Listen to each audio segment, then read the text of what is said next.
Bonjour mes chers élèves, je suis le professeur Hussein. On est arrivé au chapitre 5, fonction exponentielle. Ce cours est destiné aux élèves de Bac 2, Biof, Sciences Maths. On va commencer par la première section, fonction exponentielle népérienne. Définition. La fonction exponentielle népérienne est la fonction réciproque de la fonction logarithme népérien. On la note xp de x ou bien e à la puissance x. Bon, dans le chapitre 4, on a défini la fonction ln,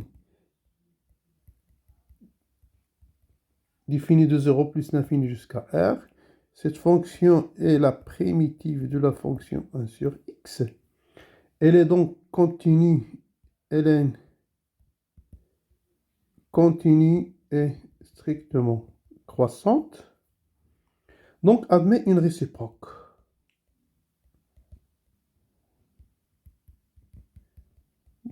Bon, la réciproque de ln, on l'appelle fonction exponentielle népérienne. Et elle sera notée xp ou bien e. Et ça va donc de r vers 0 plus l'infini. Qui a x associe xp de x ou bien e à la puissance x. Bon, conséquence immédiate de cette définition.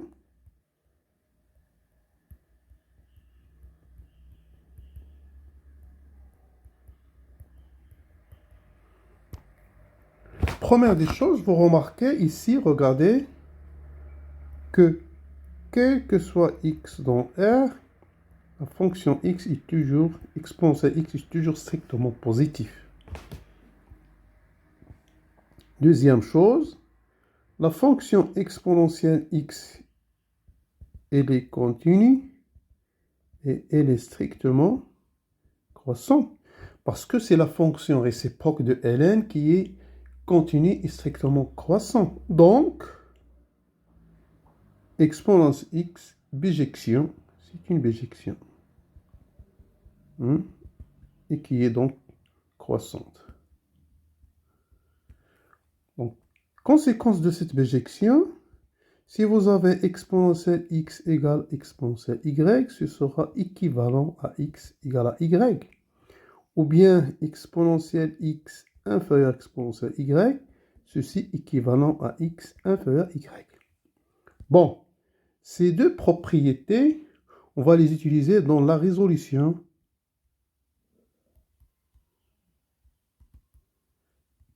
des équations et des inéquations, bien sûr, dans R. Donc tout à l'heure, on donnera deux exemples. Quatrième conséquence immédiate, c'est que d'après la définition des fonctions réciproques, on a quel que soit x dans R, pardon, je vais le prendre, quel que soit x dans 0 plus l'infini, il existe un unique y dans R, tel que si x égale exponentielle y, ceci est équivalent à ln de x égale à y. De plus, quel que soit x dans R, on aura ln de exponentielle x égale à x. F rend f moins 1. Et quel que soit x dans 0 plus l'infini, vous aurez exponentielle de ln de x est égal à x. Voilà. Bien. Cinquième conséquence immédiate et dernière, on a dit que ln de e égale à 1 dans la leçon du ln, et ceci, ça va être équivalent à exponentielle de 1 égale à e. Et donc, ln de 1 égale à 0, et ceci équivalent à exponentielle 0 égale à 1. Voilà. Maintenant, on donne deux exemples. Donc, la résolution des équations et des inéquations. contenant bien sûr le ln. Voilà, petit a, donc vous aurez exponentielle de moins x carré égale exponentielle de 3x plus 1 sur x moins 5. Et petit b, exponentielle 1 sur x plus 3, inférieur ou égal à exponentielle de cette quantité. Bon, on va commencer par petit a. Bon, je vais noter cette équation E1, 3x plus 1 sur x moins 5, équation E1. Bon, déjà, première des choses, E1 est défini, si x moins 5 est différent de 0. Donc, c'est-à-dire x différent de 5. Voilà, donc t de E1, c'est exactement r moins 5. Donc, les solutions doivent être différentes de 5. Deuxièmement, E1, elle est équivalente à moins x carré égale 3x plus 1 sur x moins 5. Pourquoi? On a utilisé le fait que exponentielle a égale exponentielle p est équivalente à égale à p, car la fonction est bijective. Et donc ça, c'est équivalent à dire que moins x au cube plus 5x carré égale 3x plus 1 est donc équivalent à moins 3x moins 1 égale à 0. Voilà. On constate que x égale à 1 est solution. Pourquoi? Moins 1 plus 5, moins 3 moins 1 est égal à 0. Et donc, pour chercher les autres racines, on va donc faire la division euclidienne de moins x au cube du 5x carré moins 3x moins 1 sur x moins 1. On aura quoi?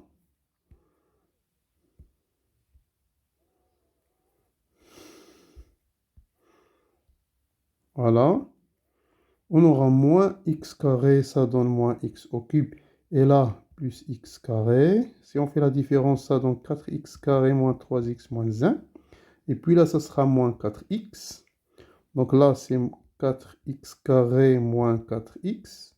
On fait la différence, ça donne x moins 1. Donc ça donne plus 1. Donc E1, elle est équivalente à x moins 1 facteur de moins x carré plus 4x plus 1 égale à 0. Maintenant, le delta de ce polynôme. Delta, ça sera b carré, c'est 16, moins 4ac, c'est plus 4, c'est 20. Donc, les solutions, c'est x moins b. Bon, racine de 20, c'est 2 racines de 5 sur 2a. Et ça donne exactement 2 plus racine de 5. Et x, ça sera moins b plus delta sur 2a. Et ça va donner donc, ça va donner 2 moins racine de 5. Donc les solutions, l'ensemble des solutions de cette équation, S, c'est 1, 2 moins racine de 5, 2 plus racine de 5. Voilà. Pour la deuxième inégalité, maintenant, petit b, on va résoudre ou bien chercher les solutions dans R de exponentielle 1 sur x plus 3 inférieur égal à exponentielle de 1 sur x plus 3 au carré moins 1. Et ça, je vais le noter. On va noter ça. Pardon. L'équation E2. Donc, l'ensemble définition de E2, D de E2, bien sûr, c'est R moins 3. Voilà. Maintenant, E3 et E2, pardon, l'équation E2 est équivalente à 1 sur x plus 3 inférieur ou égal à 1 sur x plus 3 au carré moins 1.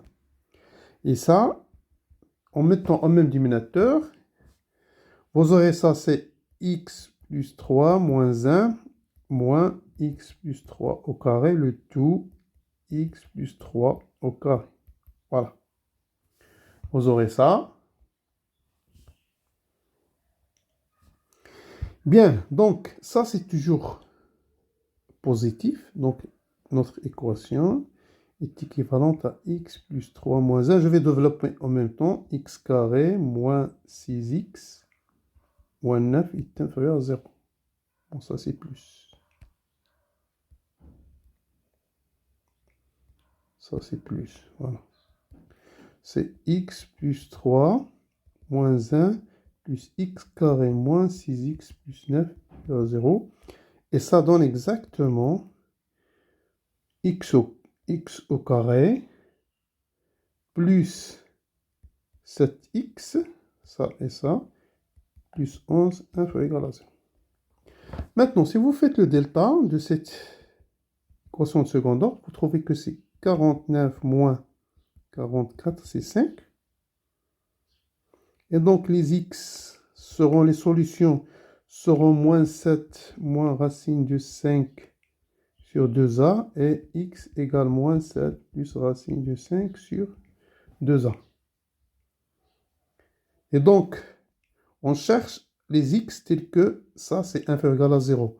Donc, ce polynôme est négatif entre les racines. Donc, vous aurez x carré plus 7x plus 11. Là, ça, c'est x1, ça, c'est x2.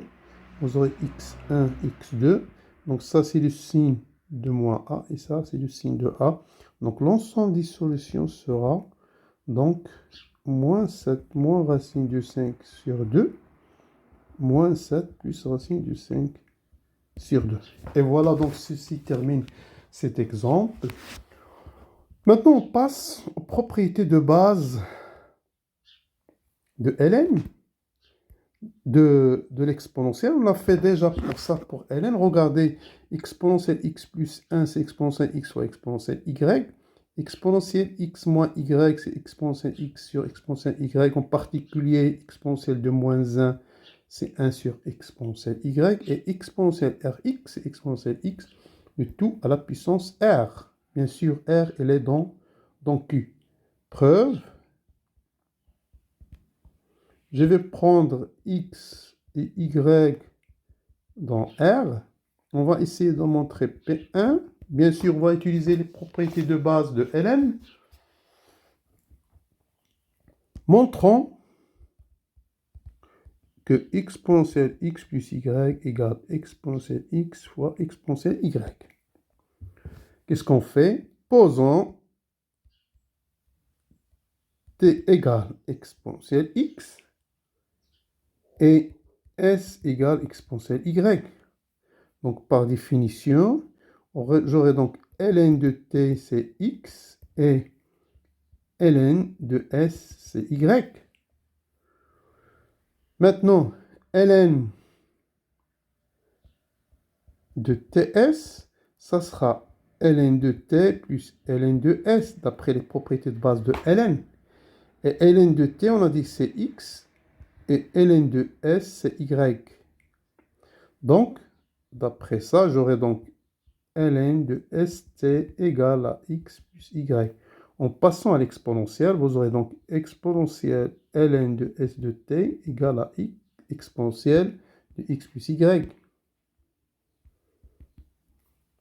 Et donc exponentielle ln, ça veut dire f moins 1 rang f, c'est st égale exponentielle x plus y. Et je vais donc remplacer s par sa valeur et t par sa valeur. Vous aurez donc exponentielle x soit exponentielle y égale exponentielle x plus y. Et ceci donc termine la propriété P1. Maintenant, pour la propriété P2, ça c'est P1, on va montrer tout d'abord que exponentielle moins y égale à 1 sur exponentielle y. Donc, on a, d'après P1, quel que soit x et y, j'aurai exponentielle x plus y égale exponentielle x soit exponentielle y. Donc on fixe, on prend ou bien on choisit x égale à moins y. Vous aurez quoi? Exponentielle moins y plus y égale exponentielle moins y fois exponentielle y. Donc y moins y, c'est exponentielle 0, c'est égal à exponentielle moins y fois exponentielle y. Et exponentielle 0, on a dit que c'est 1, or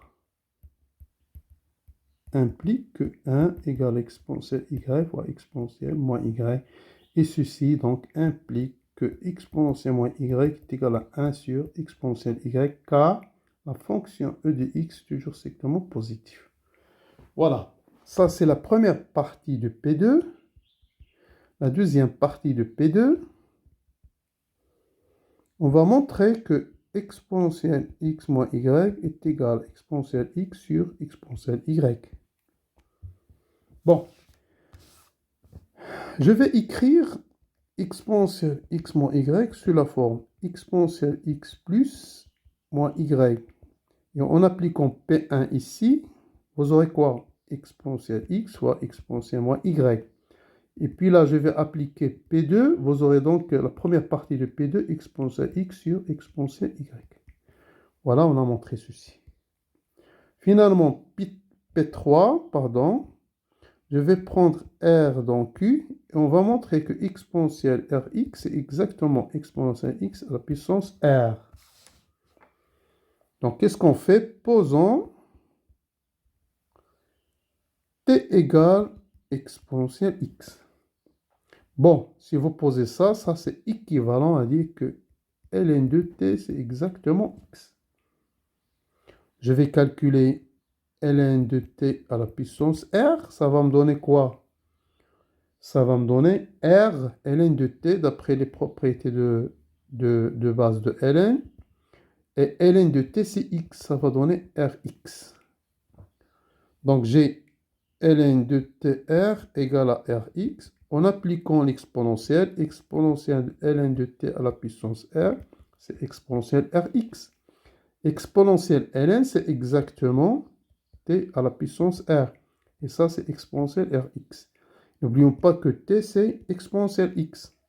Et donc, vous aurez exponentielle x à la puissance r est égal à exponentielle rx. Et donc, on a montré la propriété de base numéro 3. Bon, avant donc de terminer ces propriétés de base, on passe à la deuxième section. Quelques remarques importantes.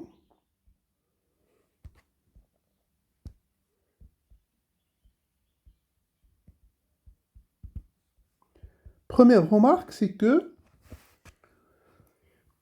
on peut donc, pour P1, c'est-à-dire la propriété P1, c'est vrai pour tout n. C'est-à-dire si je prends x1 jusqu'à xn dans R, on a exponentielle de x1 jusqu'à xn, la somme, c'est exponentielle de x1 fois jusqu'à exponentielle xn. Ça, on peut le montrer par récurrence. Bon, ça, je peux l'écrire exponentielle.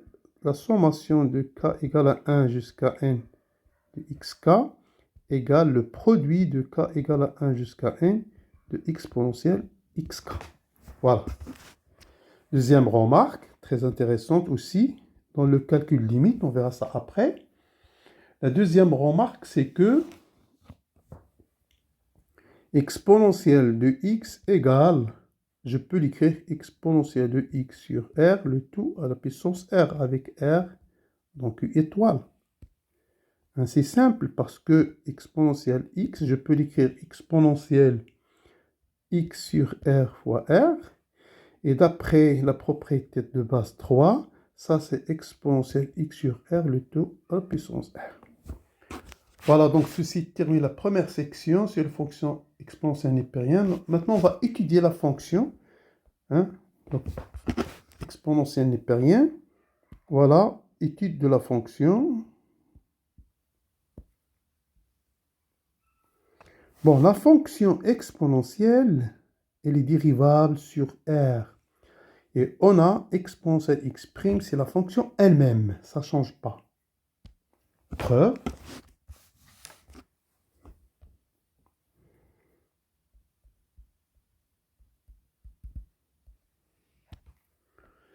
Bon, qu'est-ce qu'on va faire? Quel que soit x dans 0 plus l'infini, je vais poser f de x, c'est ln de x. Et donc, quel que soit x dans R, f-1 du x, c'est exactement exponentielle du x. Bon, pour montrer que exponentielle est dérivable, ça veut dire que ça revient à montrer que f-1 est dérivable. D'après le cours, une fonction réciproque f-1 dérivable en un point P, si bien sûr il vérifie la condition f' de f-1 de P, ça sera différent de 0. Donc, il suffit de vérifier que ln' de exponentielle de x est différent de 0. Bon, c'est ce qu'on va faire d'ailleurs. Regardez, quel que soit x dont 0 plus l'infini, je sais très bien que f' du x, c'est ln' du x, c'est 1 sur x. Et ça, c'est toujours différent de 0. Par suite, f moins 1 est dérivable sur R, c'est-à-dire que exponentielle x dérivable sur R. On va calculer cette dérivée maintenant. On a quel que soit x dans R, exponentielle x', on a dit, c'est quoi? C'est notre f-1' du x, parce qu'on a noté la fonction f, c'est ln. Et ça, par définition, c'est 1 sur f' de f-1 du x. À quoi est égal f' d'un point y? Regardez. f' de y, c'est 1 sur y. Donc là, ça sera égal 1 sur f-1 de x. Et donc ça, c'est exactement f-1 de x. C'est quoi f-1 de x? C'est exponentielle x. Voilà. Donc on a montré que, quel que soit x dans R, la dérivée de l'exponentielle, c'est exactement l'exponentielle. Voilà donc. Un deuxième résultat sur l'étude de fonction logarithme. Bon, si je prends u une fonction dérivable sur un intervalle donné i, alors la fonction suivante, exponentielle u du x, est dérivable sur i. Et on a la dérivée de exponentielle u du x, c'est u' du x fois exponentielle u du x. Preuve, bien démonstration. Bon, la première des choses, regardez. La fonction u, elle est définie de i vers u de i. Ça, c'est l'intervalle g. Et exponentielle, elle est définie de r vers 0 plus l'infini. Voilà. Donc, pour parler de la fonction x, c'est quoi la fonction x u de x? C'est exactement la fonction f en u de x. Donc, il faut donc que u de i, première des choses, soit inclus dans l'ensemble de définition de la fonction exponentielle, inclus dans R. Et ça, c'est toujours vrai, puisque c'est un intervalle. Toujours vrai. Donc, u dérivable, c'est continu. Ici, c'est un intervalle. Donc, J, c'est un intervalle. Et donc, c'est inclus dans R. Bien. Ça, c'est la première des choses. La deuxième des choses, on dit que, voilà, puisqu'on a u et exponentielle sont dérivables, hein, donc, vous aurez E rang U prime égale à E prime rang U fois U prime. Et donc, ça veut dire que si on applique les x, quel que soit x dans R, vous aurez donc E U de x prime, c'est exactement U prime de x fois hein, U de x. Voilà. Parce que E prime, c'est E. D'accord. Voilà. Maintenant, un autre résultat. Regardez, si je garde toujours u, une fonction dérivable sur l'intervalle i, Donc, les primitives de cette fonction u' exponentielle u de x sont les fonctions de la forme u de x plus lambda avec lambda dans R. Bon, ça c'est simple parce que quoi? On a montré que... Qu'est-ce qu'on a montré? On a montré que e de u de x prime égale à u' de x exponentielle u de x. Ça veut dire quoi? Ça veut dire que exponentielle u de x est une primitive de la fonction u' de x exponentielle x. OK? Donc, c'est une primitive. Et on sait que quel que soit lambda dans R, on aura donc exponentielle u de x plus lambda est primitive aussi de u' de x exponentielle u de x. Voilà donc, ceci termine la preuve de ce résultat. Maintenant, exemple, pour bien voir les choses, exemple.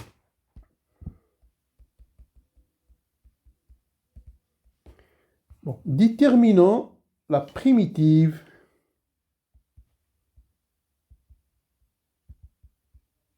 les primitives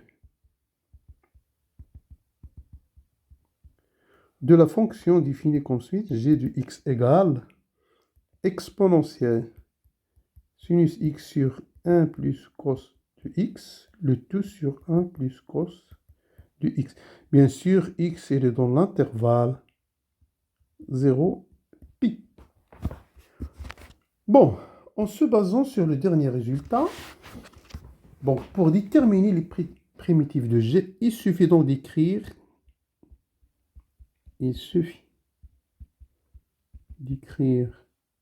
g de x sous cette forme, et de x'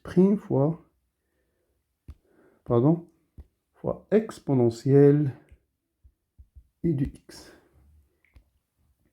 Donc déjà, je peux écrire g de x sous la forme 1 sur 1 plus cos de x fois exponentielle sinus de x 1 plus cos de x. Donc qu'est-ce qu'on va faire? On va essayer de dériver cette fonction et espérons qu'elle est égale à ça. Voilà. Donc si vous dérivez la fonction sinus de x sur 1 plus cos de x, prime, ça va être égal. Sinus prime de x fois 1 plus cos de x moins sinus de x fois 1 plus cos de x, et tout prime sur 1 plus cos de x au carré.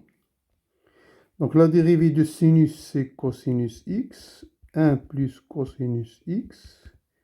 Et la dérivée ici de 1 plus cos, c'est la dérivée de cos, c'est moins sinus de x, voilà. Sur, ça c'est 1 multiplié. 1 plus cos de x au carré. Je vais développer en haut, vous trouvez que c'est cosinus de x plus cos carré de x plus sinus carré de x. Voilà. Sur 1 plus cos x au carré. Bon, ça égale à 1. Donc, je vais simplifier par 1 plus cos x. Ça va donner 1 sur 1 plus cos x. Voilà. Qu'est-ce qu'on a trouvé? On a trouvé que g de x égale i de x exponentielle u' de x exponentielle de x avec i de x égale à sinus de x sur 1 plus cos de x. Et donc, les primitives de g sont les primitives de g sont les fonctions de la forme 1 sur 1 plus cos x exponentielle sinus x sur 1 plus cos x. Pardon, ça ne va pas apparaître. Plus lambda, les fonctions qui a x associées ça, avec lambda dans R. Voilà donc, ceci termine la section 2. On passe à la section 3 de ce chapitre.